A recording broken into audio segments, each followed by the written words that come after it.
ಮಳೆ ಬೆಳೆ ಆಗ್ತಾಯಿತ್ತು, ಜನ ನೋಡ್ತಾ ಇದ್ದಾರಪ್ಪ. ಇಂಥವ್ರು ಇರಬೇಕು, ಇಂಥವ್ರು ಸಿಗಬೇಕು ನಮಗೆ. ಅಮ್ಮ, ಎಷ್ಟು ತಾಯಿ ವಯಸ್ಸು ನಿಮಗೆ? ಅದು ಹೇಳಿದ್ನಲ್ಪ, 75 ಆಯಿತು. 75 ವರ್ಷದ ತಾಯಿ ಇವತ್ತು ಮಗನಿಗೆ ನನ್ನ ಮುಂದೆ ಮಗನಿಗೆ ನಿಮ್ಮ ಮುಂದೆ ಮಗನಿಗೂ ಹುಷಾರಿಲ್ಲ. ನನ್ನ ಮುಂದೆ ಅದೇ ಕೇಳ್ಕೊಳಕ್ಕೆ ಹೋಗೋದು. ಮಗನಿಗೆ ಕಿಡ್ನಿ ಪ್ರಾಬ್ಲಮ್ಮು. ನನ್ನ ಮುಂದೆ ನನ್ನ ಮಗನಿಗೆ ಏನಾಗಬಾರ್ದು ಗುರುರಾಯ, ಅದು ಕೇಳ್ಕೊಳಕ್ಕೆ ಹೋಗೋದು. ನಿಜವಾದಂಥ ನನ್ನ ತಾಯಿಗೆ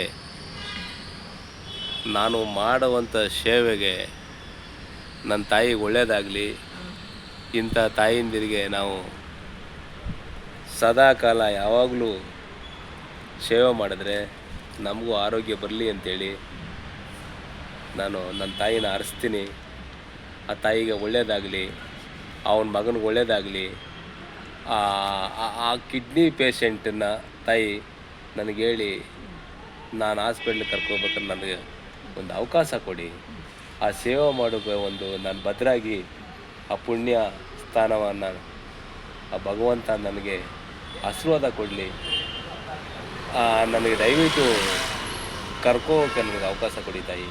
ಅಲ್ಲ, ಇವಾಗ ಆಪ್ರೇಷನ್ ಮಾಡ್ಕೊಂಡೆ, ಕಾಲು ಸ್ವಲ್ಪ ಫ್ರ್ಯಾಕ್ಚರ್ ಆಗಿತ್ತು. ಹೌದು ತಾಯಿ.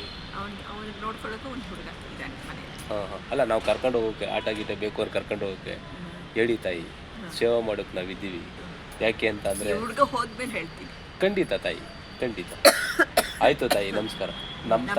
ನಮ್ಮ ತಾಯಿ ಬೇರೆ ಅಲ್ಲ, ನಿಮ್ಮ ತಾಯಿ ಬೇರೆ ಅಲ್ಲ, ಇಬ್ಬರು ಒಂದೇ. ಆಯ್ತು ತಾಯಿ, ನಮಸ್ಕಾರ. ನಮಸ್ಕಾರ ತಾಯಿ. ನಮಸ್ಕಾರ.